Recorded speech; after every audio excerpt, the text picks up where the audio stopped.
Ever buy land for peace only to have a HOA Karen claim it's hers?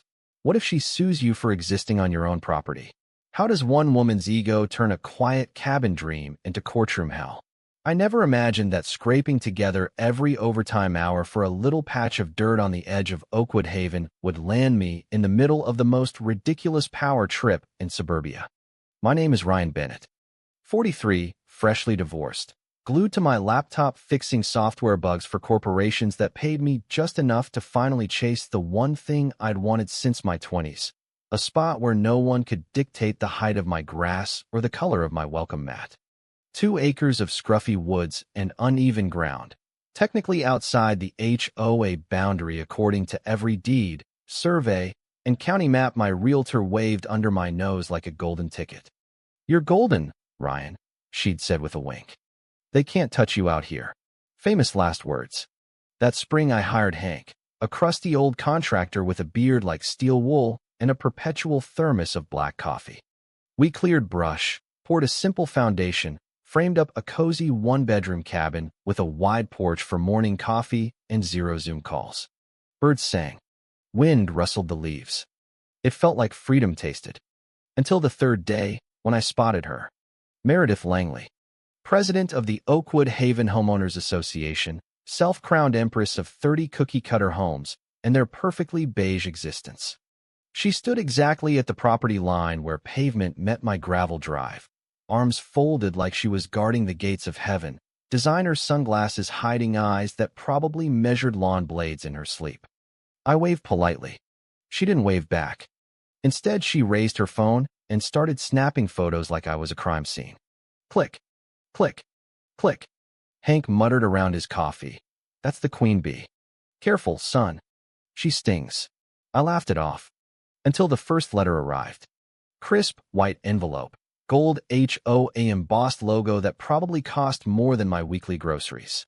Notice of noncompliance. It read in bold, accusing me of unauthorized visual pollution and demanding I submit plans, pay preliminary community impact fees, and cease construction immediately or face escalating penalties. I read it twice, standing in my half-finished kitchen in sweatpants, and burst out laughing so hard coffee shot out my nose. I wasn't even in their stupid HOA, never signed a thing. My deed was ironclad. I filed it under clerical error and went back to hammering nails. Then came letter 2. 3. A certified one that required my signature. Finally, a bright orange notice stapled to my new fence post like a wanted poster. Immediate violation, affecting neighborhood harmony. My stomach twisted, not from fear exactly, but from that creeping realization that this wasn't a mix-up. This was control wearing lipstick. I called the HOA office. A secretary with a voice like nails on chalkboard transferred me after exaggerated typing sounds. Then Meredith's voice slid onto the line, honey-sweet and razor-sharp. "Mr. Bennett, how lovely to finally speak. Our community standards apply to anyone whose presence impacts our residents' quality of life." I kept my tone even. "Ma'am, with respect, my land is outside your jurisdiction. County records prove it." She laughed lightly, the kind of laugh people use when they're imagining your funeral. "Oh, darling, jurisdiction is such a quaint legal term. We consider the spirit of the neighborhood. You're benefiting from our roads, our ambience, our very way of life. Surely you can see how a rustic little shack disrupts that." I could hear the smile in her voice, the one that said she was already picturing my cabin painted regulation beige with HOA-approved flower boxes. Something in her polished tone made my jaw clench.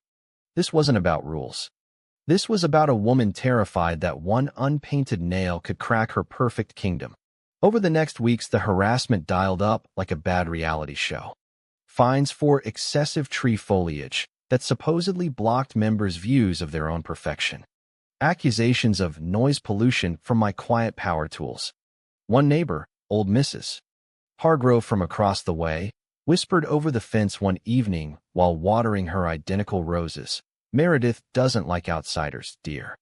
She once made the Johnsons repaint their entire house because the shutters were half an inch off tone.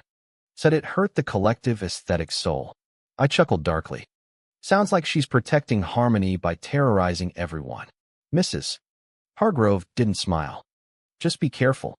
She always wins. Then the thick legal envelope arrived. Court summons. Meredith Langley versus Ryan Bennett, demanding I be forced into HOA membership, pay retroactive dues, and tear down anything not community compliant. I sat on my unfinished porch staring at the papers while the sunset painted the sky gold, heart pounding with a mix of rage and disbelief. This woman was suing me for the crime of building on my own land. Black humor hit me hard. She probably spent more on fancy letterhead than my entire foundation cost, all to protect her little beige empire from the horror of my freedom. I didn't rage. I didn't call her screaming. I just documented every letter, every photo, every ridiculous fine in a folder that grew thicker than her ego. Quiet. Patient. Watching. I hired a lawyer the next morning. Thomas Hale, mid-50s, calm as a still pond, glasses that made him look like he'd dismantled 1,000 tyrants before breakfast. He spread my papers across his desk, flipped through slowly, then leaned back with a low whistle. This is textbook abuse of process, Ryan. She's got zero legal ground. But ridiculous people with power still waste your time and money. He tapped the map. Your property line is crystal clear. She's testing if you'll fold like the others probably did. I nodded, feeling that cold satisfaction settle in my gut. Let her test. I'd spent 10 years saving for this. I wasn't folding for a woman who thought her clipboard made her God. The letters kept coming. Meredith started showing up in person, clipboard in hand like a weapon, pastel suit never wrinkled, smile never reaching her eyes. One afternoon while I sanded porch rails, she clicked up in heels that probably cost more than Hank's truck. Mr. Bennett, darling, this structure is an eyesore. Our standards exist for a reason, to preserve property values and the American dream. I didn't even look up at first. Last I checked, my dream doesn't include your fines, Mrs. Langley. She stepped closer, voice dripping fake concern. You're being difficult. Think of the children in our community who deserve beauty, not this. I finally met her gaze, calm as still water. And I deserve not to be extorted for existing. Funny how your beauty always comes with a price tag. Her lips tightened into a thin line. You'll regret this stance, Mr. Bennett. We always protect our own. She spun on those expensive heels and marched off, leaving the faint scent of expensive perfume and pure desperation. Rumors started swirling through the neighborhood like poison ivy. Whispers at the community mailbox that I was antisocial, lowering values, even planning to turn my land into a junkyard. Meredith's daily emails grew more unhinged, each one laced with passive-aggressive pearls like, we all make sacrifices for the greater good, don't we? I saved every one, smiling grimly while the folder on my desk swelled. She was painting me as the villain while her own kingdom of absurd rules. No visible happiness without approval, lawns mowed to military precision or faced divine wrath, crumbled under its own weight. The court date loomed like a storm cloud, and for the first time I saw the fear flicker behind her perfect mask. She was losing control, and she knew it. By early fall, the tension was thick enough to choke on. My weekends at the cabin weren't peaceful anymore. They were spent photographing every nail, logging every interaction, building an airtight case while Meredith's harassment hit fever pitch.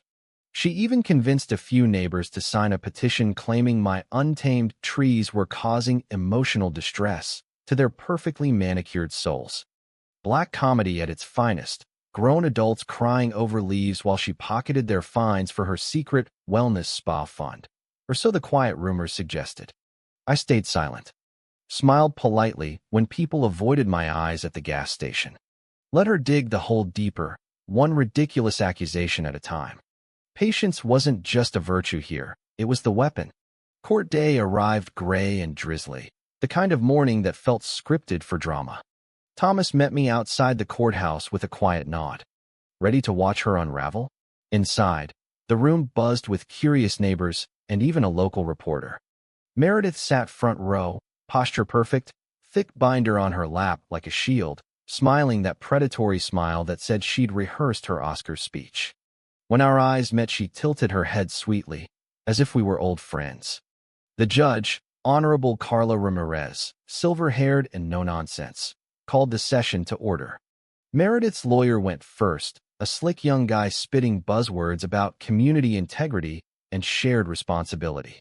She nodded along like a bobblehead on steroids, dabbing imaginary tears when he described me as a threat to harmony. Then it was her turn on the stand. Meredith rose like a queen addressing peasants. Your Honor, my only mission has been protecting the soul of Oakwood Haven. This man refuses to cooperate, ignores standards, builds whatever eyesore he wants right on our doorstep. He doesn't care about anyone but himself. The words dripped with practiced sincerity, but the courtroom smelled the bullshit. I almost laughed out loud. Here was the woman who'd find a widow for excessive holiday lights, now preaching selflessness. Thomas stood next, calm and methodical. He pinned the map to the board. Your Honor, this is Mr.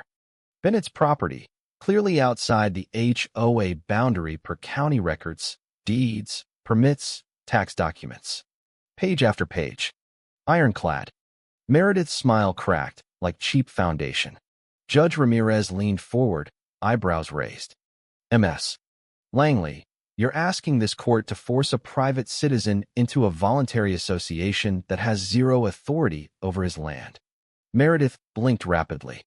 Well, our charter has always. The judge cut her off dryly. Tradition isn't law, counselor. This lawsuit is frivolous. The word landed like a slap. Meredith's face drained of color. But he's undermining everything. The roads, the values, he's getting away with it. Her voice rose into a whine that echoed off the walls. Thomas whispered beside me. Here comes the meltdown. Judge Ramirez's voice turned steel. Ms. Langley, you've sent threatening notices, imposed fake fines, and filed this baseless suit to intimidate a citizen. In legal terms, that's harassment. Gasps rippled through the gallery. Meredith shot up, binder clutched like a life raft. This is outrageous. I'm only doing my job, protecting the American dream. Papers slipped from her lap and scattered like confetti at the world's saddest party. The bailiff moved in. Ma'am, please stand. Cuffs clicked around her wrists with a metallic snap that sounded sweeter than any birdsong on my land. She gasped, eyes wide with genuine terror for the first time. You can't do this. I'm the president. These peasants are ruining everything. The judge didn't flinch. This court finds you in contempt. Bailiff, remove her. The courtroom erupted in whispers, a few quiet claps, one neighbor actually cheering under his breath. Meredith was let out still ranting about tyranny against proper landscaping. Her perfect hair finally disheveled, her empire of beige rules collapsing in real time. It was the most satisfying click of metal I'd ever heard. Justice flipping the script on a bully who'd hidden behind polite smiles and fake community spirit for years. In the weeks after, the fallout was glorious. Local news ran the headline, HOA president detained for harassment, longtime abuses exposed. An audit revealed she'd been skimming fines for personal retreats while terrorizing seniors and families. Board members quit en masse. Meredith resigned in disgrace and slunk off to who knows where, probably starting a new dictatorship somewhere with stricter fence height rules. I finished my cabin, built that fire pit, planted trees that grew wild and free. Neighbors started stopping by now, laughing about the old days, admitting they'd been scared too. Power only holds when you let it. The moment you stand still and document the nonsense, it crumbles like a poorly built HOA fence in a storm. Sometimes I sit on my porch with coffee, watching the sunset paint my untamed land gold, and smile at how close I came to folding. But I didn't. And neither should you. Bullies with rulebooks only win until someone questions the rules. Stand your ground. The system only works if good people stay quiet. What would you have done? Drop it in the comments. I read every one.